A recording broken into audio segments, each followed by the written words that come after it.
దేవాని స్పర్శతో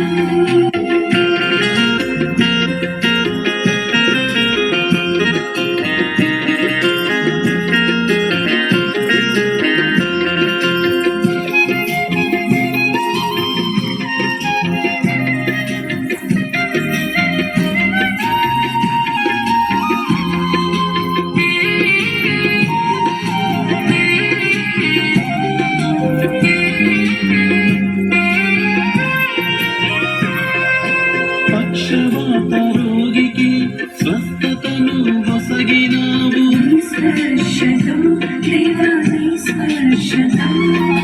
రక్తస్రావ రోగిని తాకి స్వస్థపరచావు.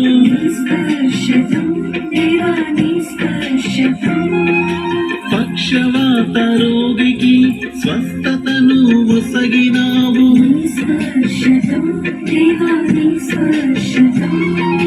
రక్తస్రావ రోగిని తాకి స్వస్థపరచావు.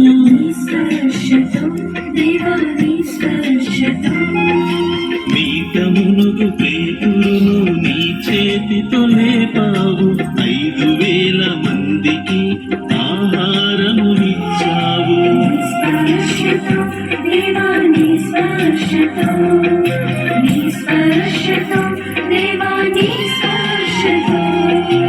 దేవా నీ స్పర్శతో